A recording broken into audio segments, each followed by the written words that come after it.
Dr. Kirk Summers is Professor of Classics. In fact, he's the Director of the Classics Program at the University of Alabama. He has MAs from the Reformed Theological Seminary and University of Nebraska, and a PhD in Classical Philology from the University of Illinois. His research interests include the Reformation, especially the Reformed Calvinist movement, Neo-Latin, Roman religion, Lucretius and Cicero, and is currently the general editor for the Peter Martyr Vermigli Loci Communes translation project. His books include Morality After Calvin, Theodore Beza's Christian Censor and Reformed Ethics, the Juvenilia of Marc-Antoine Mouret, and the View from the Palatine, the Juvenilia of Theodore Beza, text translation and commentary.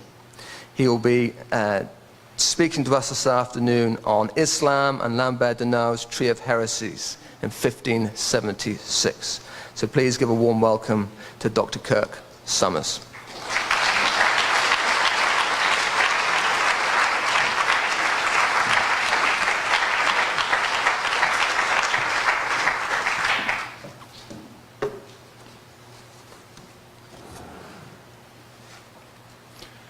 So good evening. Pleased to be here. Very honored that I was invited to come. I've been hearing about the reputation of this school for quite some time, and I never thought I'd make it out to Idaho from Alabama. There's like no direct route here from Alabama, but there is a way to get here, as I found out. But it's amazing that so far away and such a small number of students, 180 or so right now, that your reputation is out there and you're doing good work and you're known. And I've met people from here before, so I'm very pleased to be able to come here. I come from a school that has 40,000 students, and sad to say that of the 40,000 students, fewer there know Greek and Latin than those who are among the 180 here at this school. A lot of the 40,000 are going to end up in the NFL, of course, and a lot of them will win the Heisman Trophy, but they don't know Greek and Latin, and they probably can't play pumpkin rugby either, so, you know, whatever, right? To each his own, but here we are. So, do we have some slides that we can show? Okay, I don't know if you can read that. There you go. Islam on Lambert Daneau's Tree of Heresies, 1576. So we are going to focus on the Reformed theologian Lambert Daneau. Now, I won't be able to see if you do that. But he lived from 1535 to 1590. I have a picture of him. There you go. This is a picture of him from the time period, an engraving, and you can see a poem here to him at the bottom in Latin, which we will read together because all of you know Latin, right? You can see Magna est exiguo Danai in pectora virtus. So there is great strength in the slight frame of Daneus, in which, as in a treasure, there are new things and there are old things. He knows what the fathers teach, the Sorbonne teaches, and each of the two wisdoms teach. What are the two wisdoms he's talking about there? Secular and sacred wisdom. He knows both of those things. And he knows, you see at the bottom, such a nice word, I'll highlight it. He knows the deceits and the deeds of the priest. So he was a small guy of small stature, but he was a polymath. He worked in all kinds of fields, ethics, physics, and on and on. He was best known for his work on witchcraft, and how a lot of people know Lambert Daneau. He also published, for our purposes today, a unique commentary on Augustine's De Heresies ad Quodlibet Deum, published originally in 1576, even though here you see we're looking at the second edition, the 1578. It was a matter of cleaning up some typos in the earlier work. Now this work, this commentary that he did on Augustine's work on heresies, has received very little attention.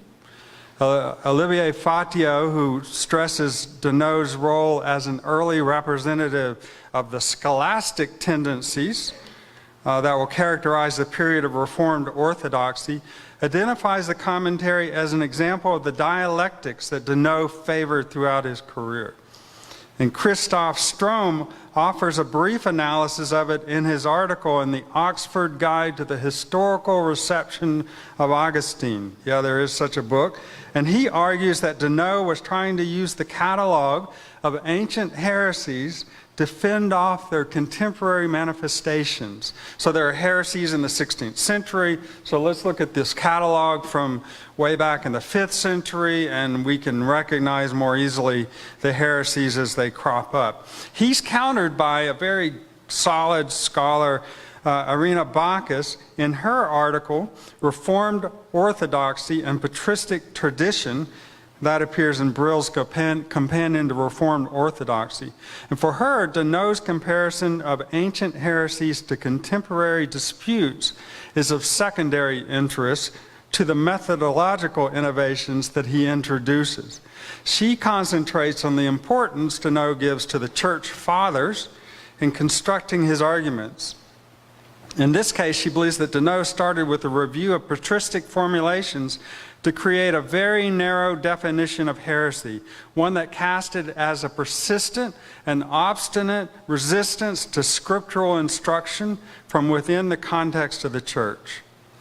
This leads her to argue that Daneau deviates from his fellow reformers by not representing papism as a heresy in the strictly patristic sense of the word, but to treat it as a sui generis aberration. What is sui generis?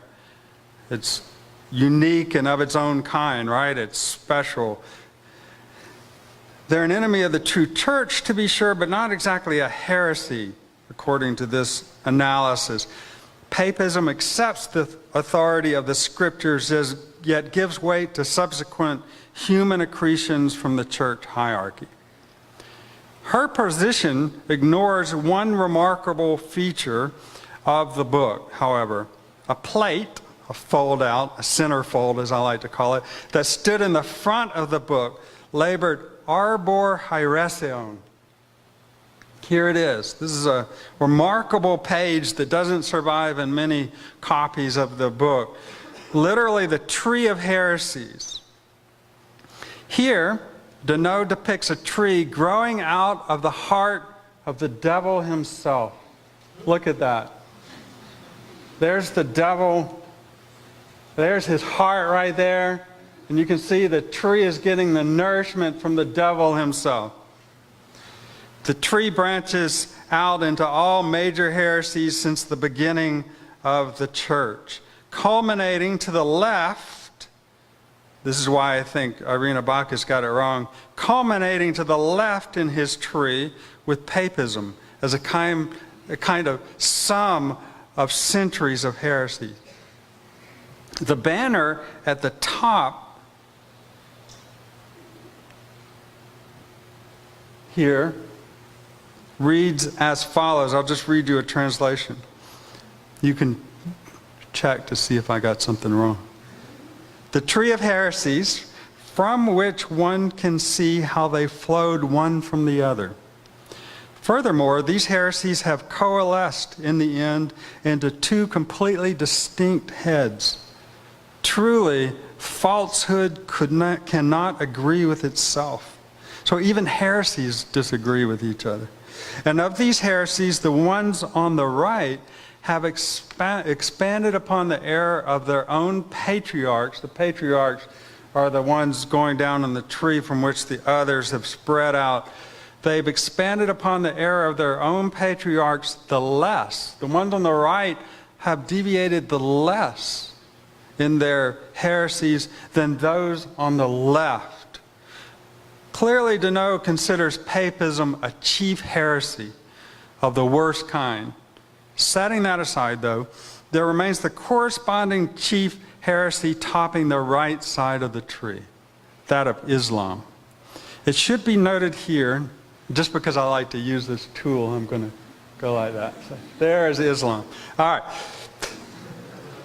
It should be noted here that Daneau supplements Augustine's work, which was written around AD 429, with discussions of several heresies that sprang up after the book was written. So he's got some supplementary chapters touching on some later heresies, among them the religion of Mohammed.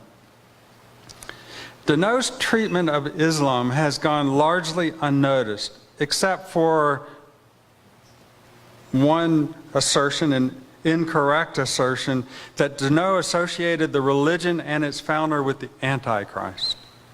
Daneau never states this view anywhere in the book, and in fact explicitly rejects the idea in another work written in the same year. It's a work on the Antichrist, so you would think that scholars would go look and see what he says about it. See, tract concerning the Antichrist. And if you look over here, just look at the chapter 15, the heading of chapter 15. This is Daneau's work. De loco ubi, you see that up there? I'm going to use that again. It's so much fun. Okay. Concerning the place where the Antichrist is going to sit. Remember, that's mentioned in the Bible. From which very thing, clearly it is gathered that he calls neither Mohammed himself nor the followers of Mohammed to be those who are those whom Scripture calls the Antichrist. I'm reading it upside down here, so yes, you can get the point there that he very clearly says that Mohammed and Islam, not the Antichrist. Instead, in devoting an entire section, section 96, in his commentary on the heresies, to describing the origins, early history, and major tenets of Islam. Remember, this is 1576. This is pretty remarkable. And Daneau is in Geneva. In describing the major tenets of Islam, its history, and their roots in earlier heresies, Daneau endeavors to integrate the Turkish religion into the larger picture of heresies that have plagued the church. He takes neither an ironic approach to Islam, meaning he doesn't try to make peace with Islam, as some before him had done, nor an apocalyptic one, that's why he rejects the Antichrist idea, nor does he consider it a merely external pagan threat. Instead, his rhetoric aims to bring it within the larger scope of Augustine's treatise on heresies to underscore the insidious, destructive nature of any and all unorthodox beliefs for the true church. As the long title of Daneau's commentary suggests, every heresy is like a hydra spawning many more. I'm going to return to the tree. Well, let's talk about the context and the sources of Daneau's section on Islam, in which he spells out the history of it and the tenets and draws some conclusions about it. Geneva itself had seen little sustained writing about or against Islam before Daneau. Calvin had touched on it, only sporadically in the institutes and in lectures and sermons on the Old Testament books, where he consistently represents the Turks as idol worshippers and haters of the truth. Daneau gives no clear indication that Calvin influenced him on the topic directly. In composing his chapter for the commentary, however, Daneau had the benefit of two important resources coming out of Zurich, and you should know these definitely. They're important books of the 16th century. Primarily, he relied on Theodore Bibliander's massive encyclopedic edition of the Quran, published in 1543.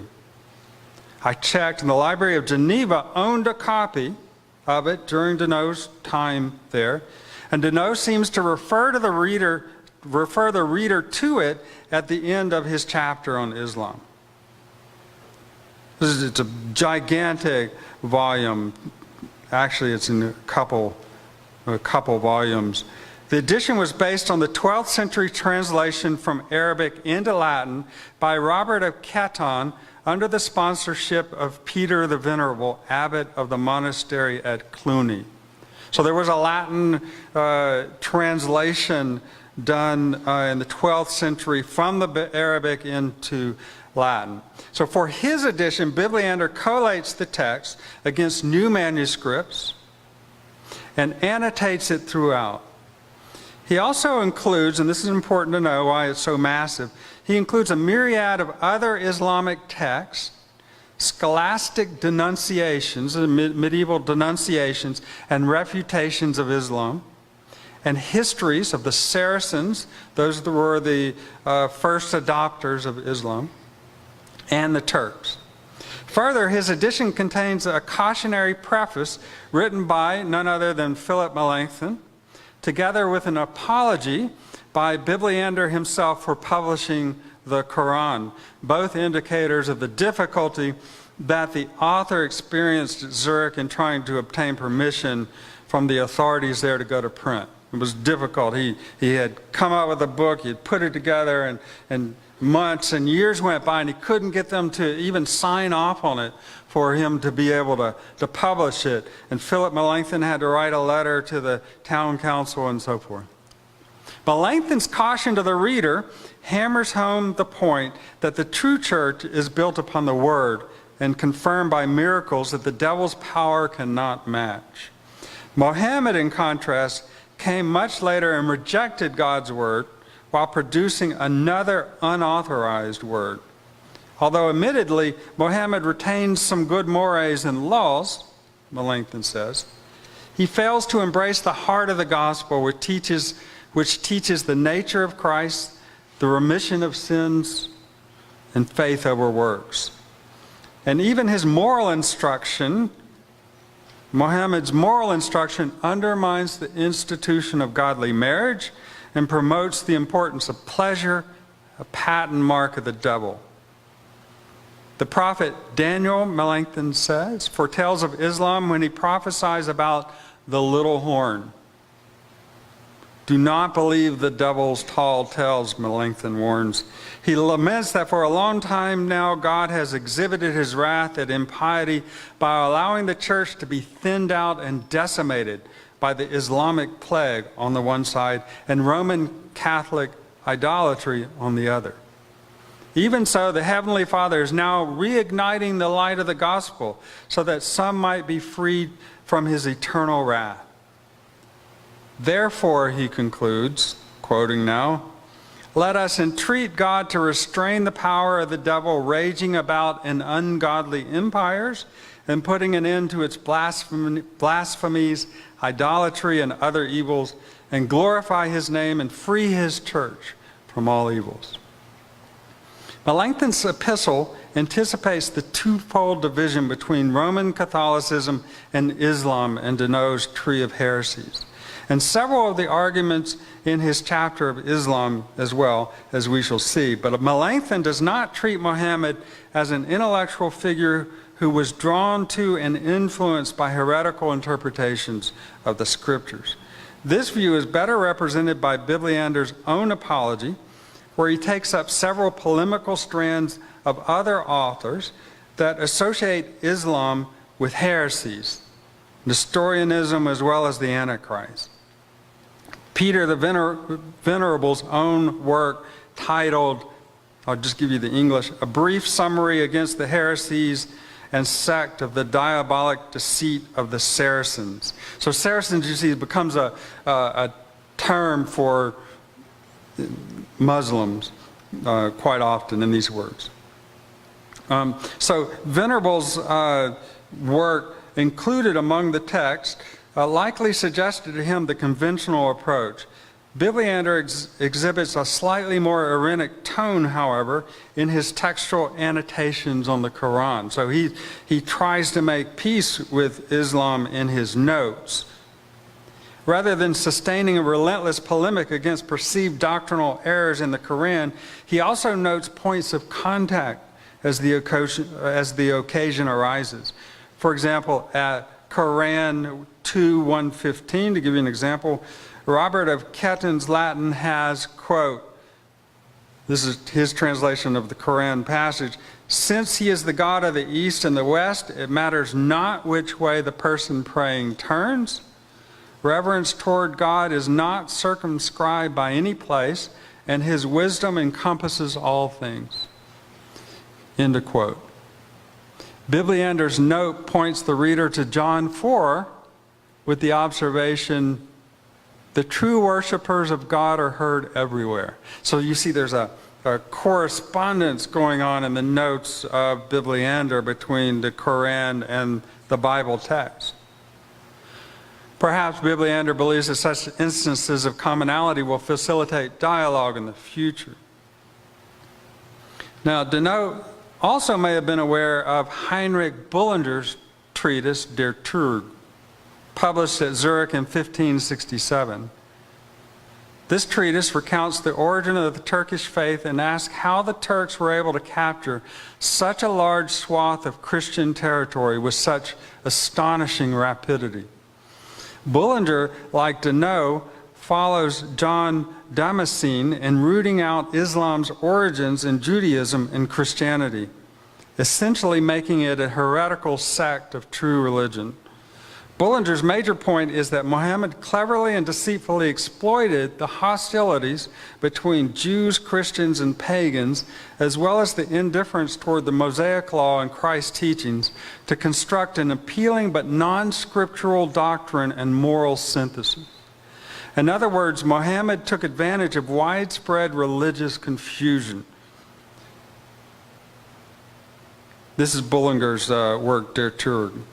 In composing the Quran, Bullinger says, he benefited especially from the advice and assistance of a renegade monk named Sergius, Muhammad did, who helped him cherry-pick among the heretical doctrines of the Arians, Macedonians, Nestorians, Eutychians, Monothelites, Severians, and Jacobites to create a belief that would meet approval with a maximum number of people.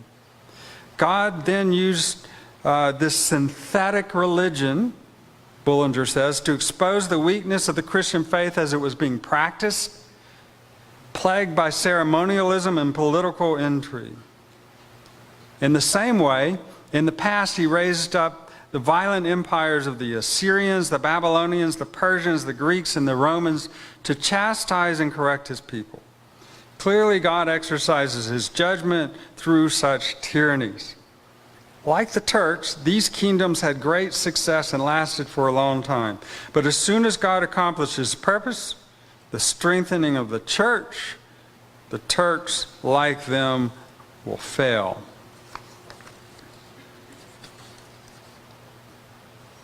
Let's move on to Daneau on Islam. Daneau's treatment of Islam in his commentary on Augustine's De Heresies on the heresies occupies a unique position in the history of Christian polemics on the subject. On the one hand, he aligns himself with the major themes of his predecessors. Melanchthon saw papism and Islam as the summation of all heresies, a point that Daneau illustrates with his image on the tree. All right, so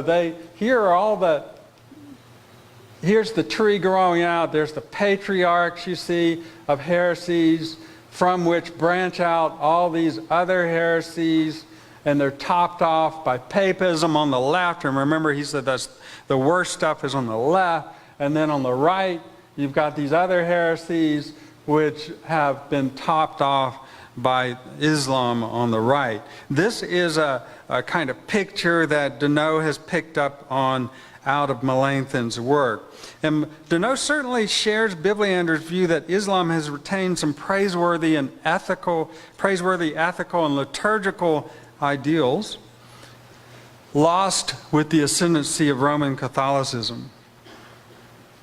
Islamists do so selectively, however, sharing the popular criticisms being leveled at the established church while at the same time indulging the weaknesses in human nature. He agrees, too, with the notion held by Bullinger and many others that the Turkish threat represents God's judgment against an ungodly and wavering church in the West. Just like the Assyrians, you see, the Turks now are going to punish the new Israel, the church Israel, and this is God's judgment. The pressure of violence from the East is, in the final analysis, a call to repentance. On the other hand, by appending his anti-Islam polemic to a larger work, Daneau is able to bring something new to the discussion. Islam, and this is going to be the main point I'm going to drive home to the end of my paper. Islam, like all heresies within the church, and that's where he places Islam, it has its origins in the church, he believes arose because the church was not vigilantly guarding its doctrinal purity. It was one of the recurring themes of Daneau's writings and his pastoral activity that the church must vigorously exercise institutional discipline to both bridle the unruly passions of the faithful and root out heresy. Remember that when you're drinking wine tonight at the banquet. Yeah, just kidding. I'll probably drink some wine too. All right. He advocated for such consistory oversight relentlessly. Not only did he write numerous treatises on specific moral issues that needed regulation, such as games of chance, no more Monopoly, and dancing, he composed a dense work titled Ethicae Christianae in 1577, detailing the extensive implications of each of the 10 commandments. You know, do not steal. You wouldn't believe what Daneau could pull out of do not steal. 100 pages of Latin, because stealing can be interpreted in a very broad way for Daneau. So it's a great word, though, very easy to read in Latin. So it's something someone should tackle. So the 10 Commandments in the Christian life, he deals with each one in expansive ways. In the mid-1560s, he became involved in the Jean Morelli affair concerning church discipline in the Reformed churches of France, culminating with the publication of a defense of Genevan-style discipline in 1566 titled Confirmation of Ecclesiastic Discipline. If you don't know anything about Geneva and church discipline in the 1540s, when Calvin came back to Geneva, he insisted that a body be set up of elders and the syndics, those are the top government officials, city officials, and that there would be a kind of tribunal which would try to find moral turpitude among the people and recommend punishments for it. And its main tool was excommunication. It wouldn't be a permanent excommunication very often, but you could bar somebody from communion for a couple sessions, and also to resist heresies. After leaving Geneva in early 1581 for an academic post in Leiden, Daneau soon became embroiled in conflict with the magistrates as he tried to establish a consistory to monitor and guide moral behavior in the French congregation there. So that body was called a consistory, and consistory discipline, it was one of the marks, distinguishing marks of the Reform movement during this period. he met resistance while he was at Leiden. And it's not surprising, since one of the major threads running throughout his commentary on 1 Timothy, published in 1577, is the central importance of some sort of discipline for the health of the church. Daneau was obsessed with this, the importance of discipline. Additionally, and most importantly, in the epistle of dedication that begins his commentary on Augustine's De Heresies, Daneau urges the Genevan magistrates to consider the implications of this review of heresies, this book on heresies, Daneau is saying. I want you to read it as a way of strengthening the institution of church discipline. This book is going to help you recognize when people fall into doctrinal error. You can call them in before the consistory and say, "You said this, didn't you? That's wrong. You know, we're going to punish you." All right. It was a brutal, terrifying. People often fell to the ground and just bawled weeping, because you got people like John Calvin, Theodore Beza sitting there in front of you, and you have to admit your error. It was my son's wedding and I danced in the barn. My God, I'm sorry.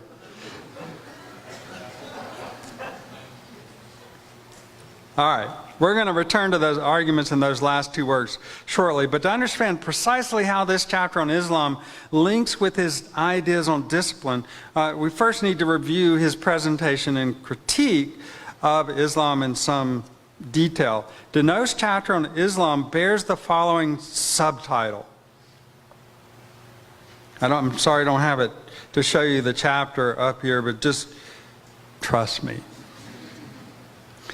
Of all the aforementioned heresies, it, being Islam, stands as a second reservoir and gulf, drinking up and absorbing the heresies in the East and Middle East. End of quote. In this way, he signals that he intends to treat Islam as the sum result of centuries of accumulated error and rebellion within the church. The many channels of heresy flowed and pooled into the religion of Islam, creating a terrible monster capable of dealing a devastating blow to the church.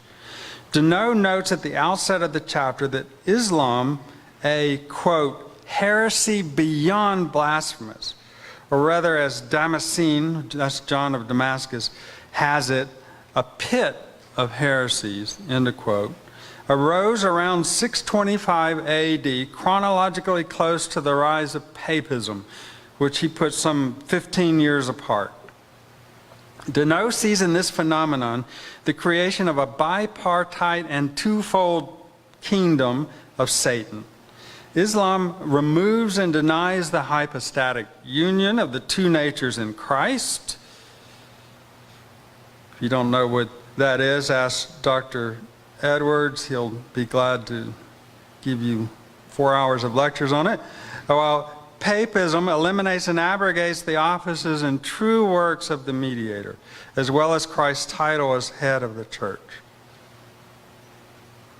Daneau then recounts the story of the first adopters of Islam, the Saracens, who once persecuted Christians, but then learned the true faith from the monks who were living in the Arabian desert. So they became Christians, the Saracens did, and good Christians. This state of affairs lasted. So they started out in the church, these Saracens did. This state of affairs lasted, he says, until finally waves of heresy swamped the church in the East. Satan then sent Muhammad into the world to finalize his destruction. He borrowed here and there from the Eutychians, Nestorians, the Arians, the Jacobites, to dream up a completely new doctrine.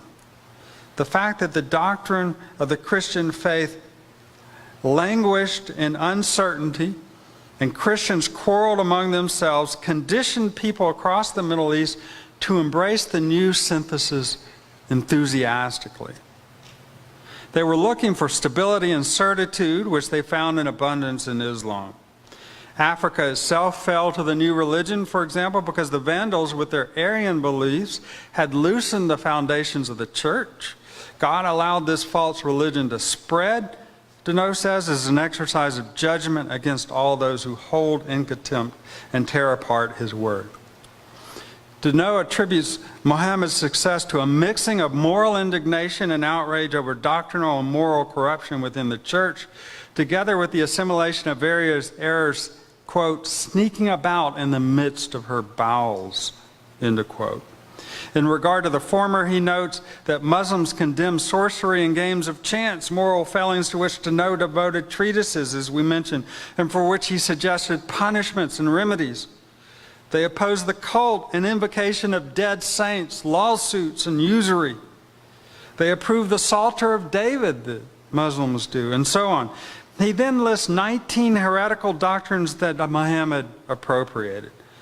For example, with the Ebionites, the Muslims observe and keep legal ceremonies, especially circumcision, diet, and bodily washings.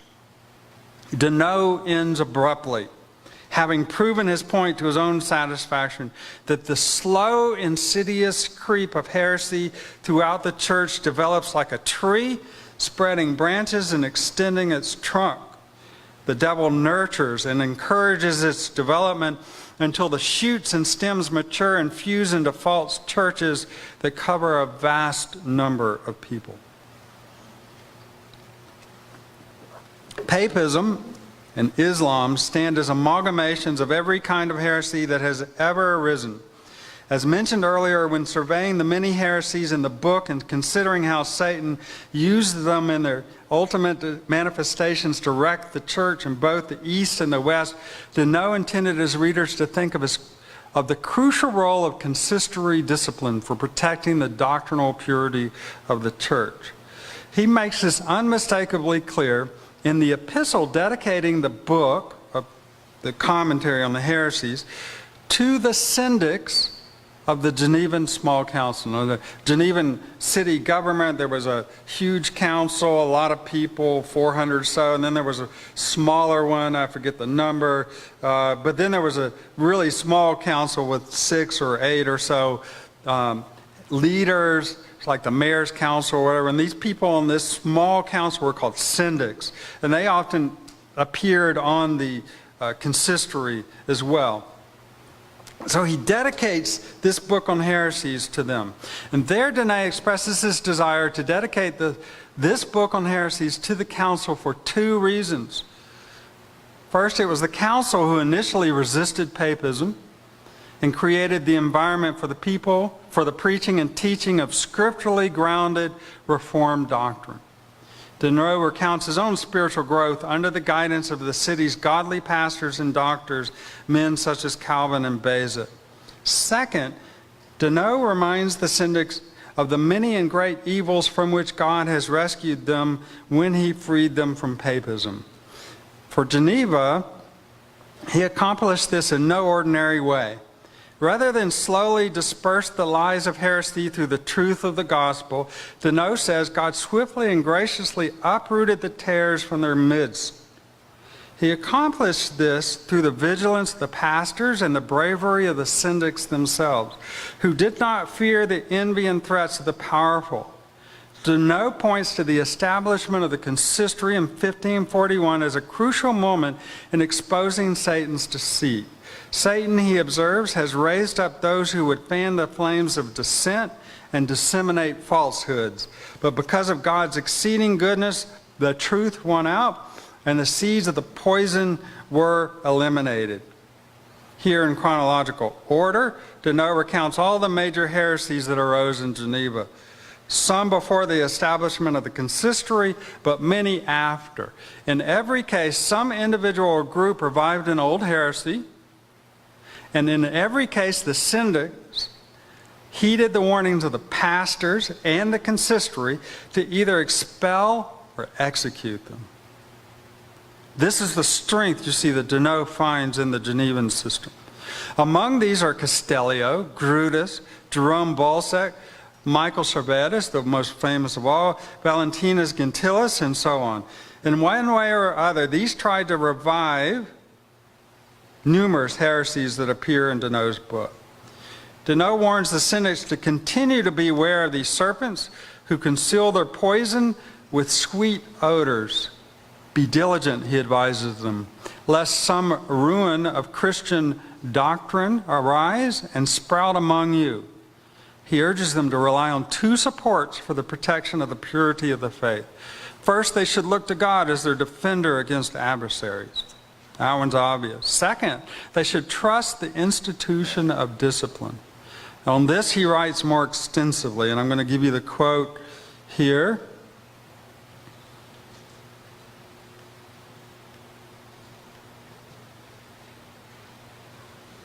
No Latin, just the English, so you have to trust me again.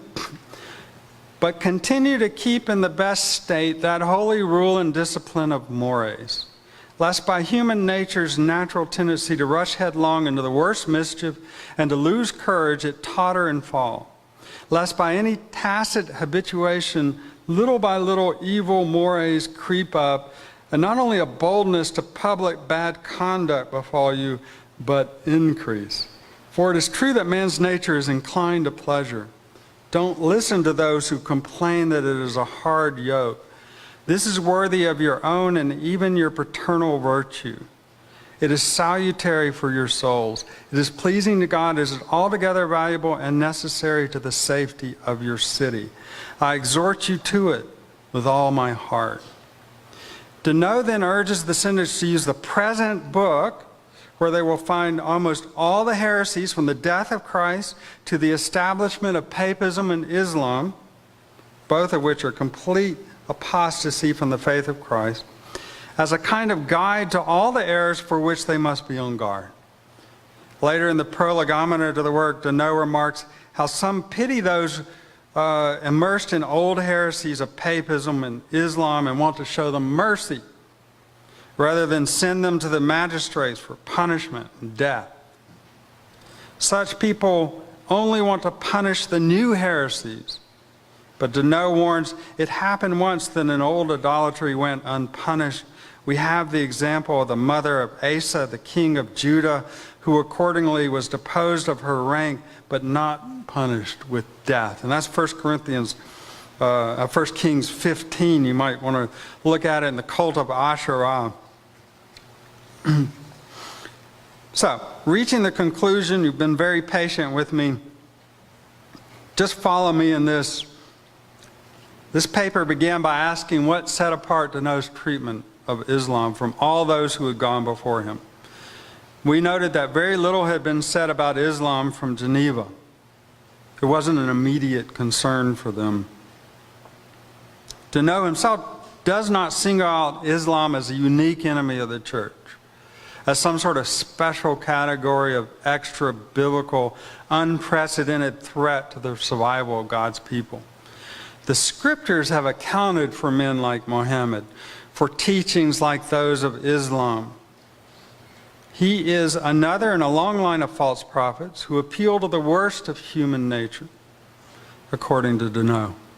If anything, he has excelled by accumulating errors into an attractive, coherent whole. The scriptures at the same time provide the remedy for such an assault on the stability and order of the church. The church does not have to be hamstrung, anemic, or deformed. With the rigorous practice of discipline, it can catch the small errors, one by one, relentlessly, tenaciously, and resolutely, before they become monstrous ones. Thank you.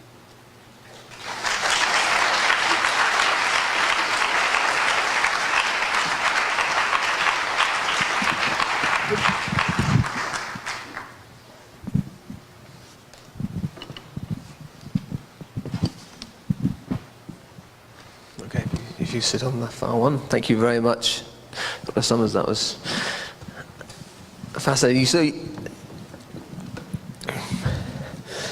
Islam then in this scheme functions as the ultimate, one of the two ultimate fears at the end of a slippery slope, rather than an immediate threat. And it, Yes, now go ahead. and just, because it's not an immediate context, we do know of people converting to Islam not too long in the distance, or going to Islam to provide them with safety because then become anti-Trinitarian. But it's not an immediate threat in things. So it just functions really as a, if you don't discipline, that's where it will lead. Is that? Yeah. Mohammed, the picture that Daneau wants to give for us to understand is that Mohammed met with a monk who was well versed there in the East where lots of heresies had sprung up.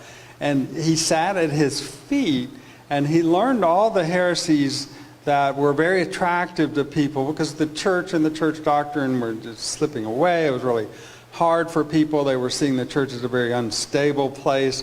And he learned all these heresies at the feet of this heretical monk. And then he took them and he made a synthesis of them that he then used to attract people to a well-formed system that he had great confidence in, and he projected in a straightforward manner. And so Daneau's point is, if we'd been more vigilant and not let those earlier heresies creep in, we wouldn't have had him sitting at the feet of the monk, learning them and then using them against the church. Yes. And so the same would be applicable to papism, which is an immediate threat for them. If there was church discipline, does the papism function in the same way in that regard? Right. Nice. The papism should have been cut off through cutting off the heresies early on, but after it made a synthesis of them, then it was just too big, it's too late, it's too powerful, and it's then becomes an instrument of God to punish the infidelity of the church. It's a question that arises from your talk but isn't related directly to your talk, so you may not know because I don't know the answer. At what point in Christian history did heresy cease to be Islam cease to be a heresy and become another religion? I mean, No, that's a good question. The seeds for that were there all along, even in the Middle Ages. People were treating it in different ways. One of the first ones to really say it's just really by putting it into the book of heresies is treating it within the context of the church, but it had not been treated that way very much before then. So it's not that it ceased to be treated as a heresy. The two things were concurrent all along. Yeah. In terms of the iconography of the Tree of Heresies, I mean, it's a fascinating picture, but it reminded me of the iconography which is very common, of the cross being the tree of life, and out of it flowing the rivers of water from Eden. It's almost the opposite image. Would there be anything in that being a deliberate The only thing I can speak to that is that the tree image was being used in several contexts, not just for heresies, but the tree image was very popular because you got to show nourishment, but you also got to show how out of one thing grows another thing and it branches off, so the branching off idea. And so it served as a popular image. I see it, similar kinds of trees, even though it's not a tree of heresy, to illustrate other ideas. So I think that's probably why he used it. Okay. Let me open it up for questions. Let's start with Dr. Tipton and then we'll go to Michael.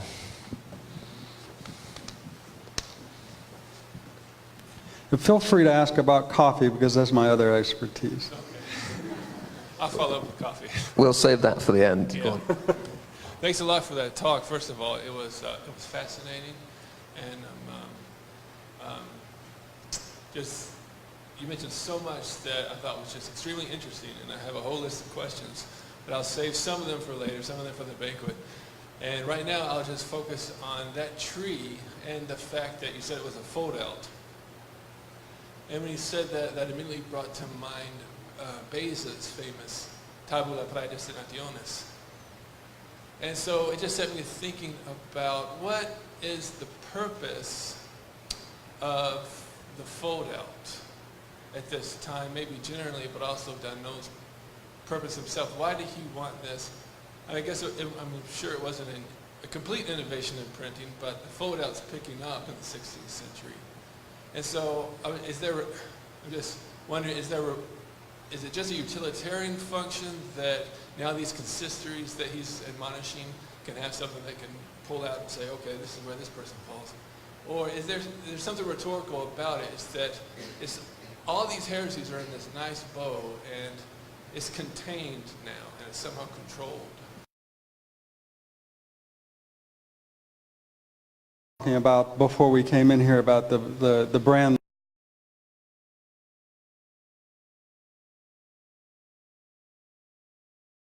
He wasn't interested.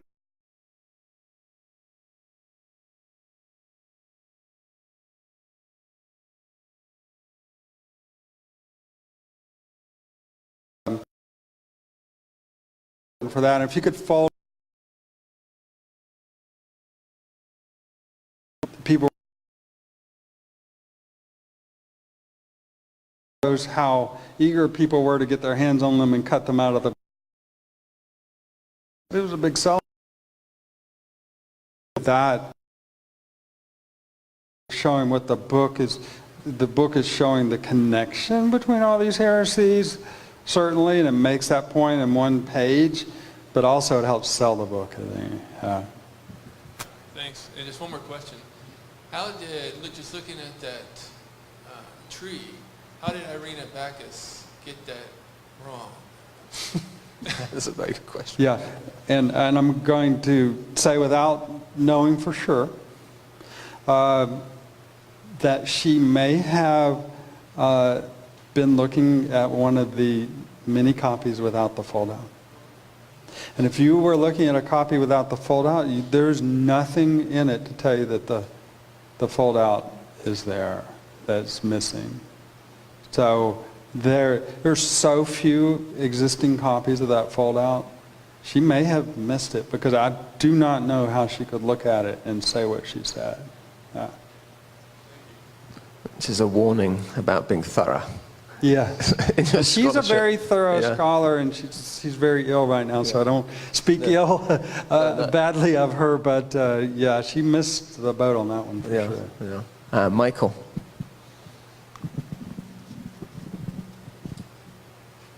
This might be ranging too far afield, but would you happen to know if modern scholarship at all has expanded on about what Daneau is talking about in the sense of the relationship between heretical Christianity and Islam? From what I've heard, for example, the Gospel of Thomas, the so-called apocryphal Gospel of Thomas, was potentially influential on some of the Quranic writings. Do you know at all if there's been more research done on the relationship between heretical Christianity and early Islam? I'm not sure I understand the question exactly. So the question is a more general question about scholarship on heretical Christianity, perhaps in some of the apocryphal, like Gospel of Thomas and other apocryphal books, and the development of Islam, just generally in terms of the history of Islam and its relationship to heretical Christianity. Is there much scholarship on that? Oh, like modern scholarship on it. I've been reading all the Reformation permutations of it, so I don't know much of the modern scholarship on Islam and the origins of it, so I can't really speak to it. I mean, there is an author who writes under a pseudonym, Luxembourg, who thinks that the Quran has a sort of early Syriac original relationship to early Syriac Christianity with heretical forms of it. So there's stuff out there, but it's not... something for you to work on. Yeah. Any other questions? Because I have a lot. Yes, Veronica. Right in front of you. Got that one. I was just wondering if you would recommend Daneau as a reference for interacting with modern Islam, because it's kind of turned into its own religion, but at the same time, if Daneau's right and there's roots in Christianity, does he have that right? And is that something that we should be looking into when we interact? One of the concerns of the reformers as they were drawing out their little space in a hostile, violent world was to defend the what they saw as orthodoxy, and if they knew that if they didn't, the whole program was going to unravel on them and splinter, and so they couldn't handle 3, 4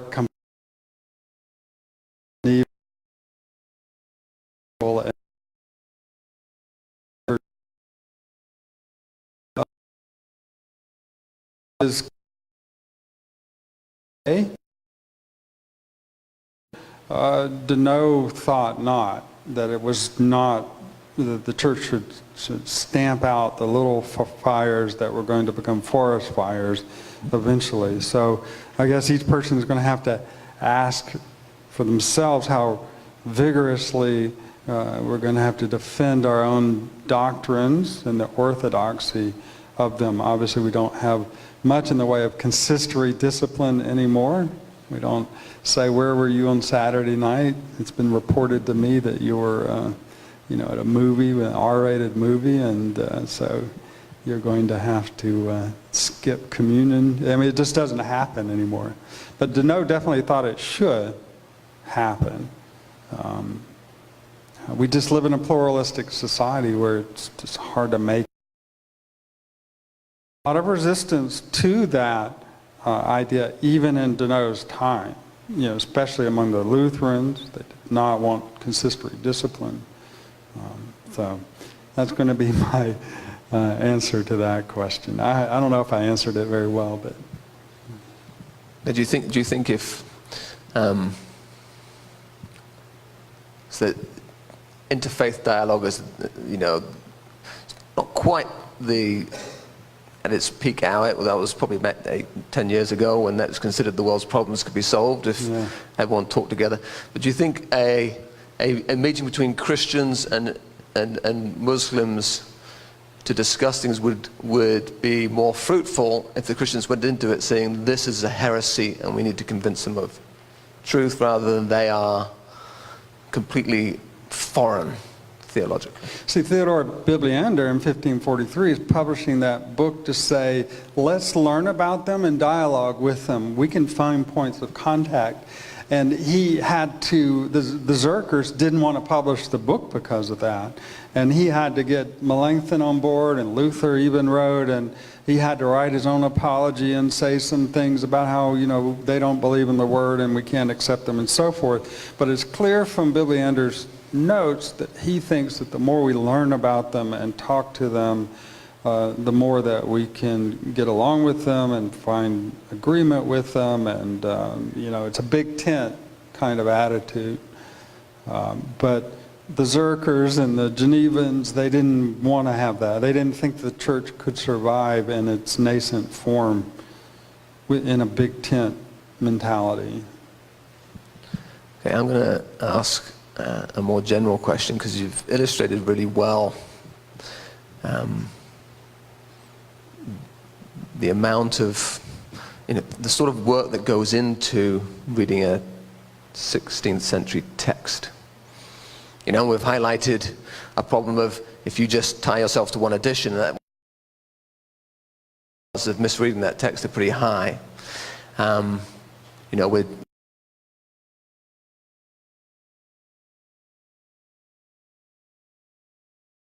and interpreting them. Can you just give us sort of a general methodological overview? What are the some of the steps you take when, okay, I'm interested in this text.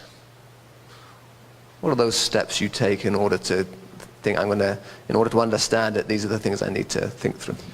You definitely need to know the context and the concerns of the author, and you need to be willing to read a lot of it just in Latin first before you try to translate the first sentence, because you've got to get a feel for how he's using certain words and phrases.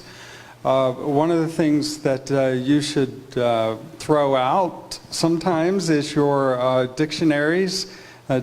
Joseph and I were talking about this a little while ago. Some of the dictionaries are not going to give you words that are, you know what the author is trying to say. You've got to allow yourself to believe you understand what the author is trying to say without being caged in by 19th century dictionaries.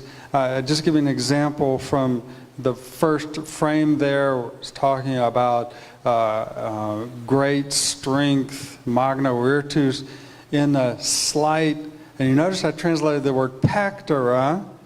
If you look it up in the dictionary, it's chest, breast, which is sometimes correct, right? But we're not talking about the slight chest of Daneau. We're talking about his frame or his stature is what we're talking about, but you're not going to find that definition in your dictionaries. Well, where did I get it?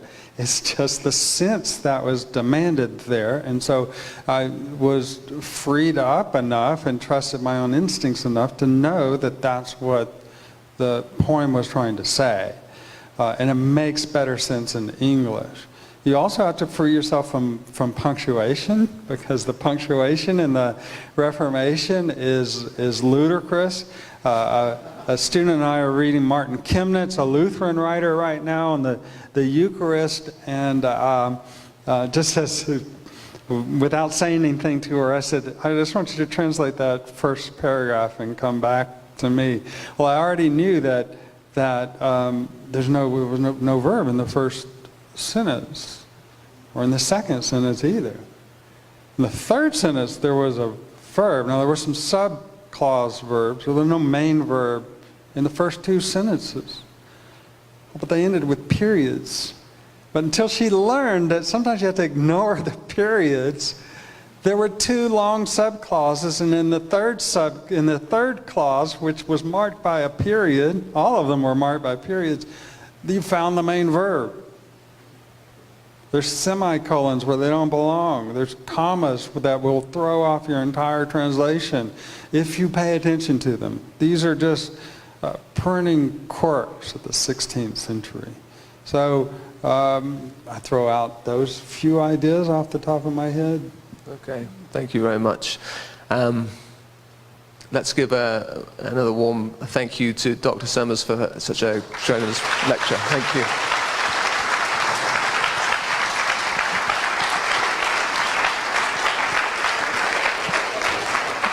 Okay, and Joshua's going to lead us in the doxologies. Please stand for the doxology.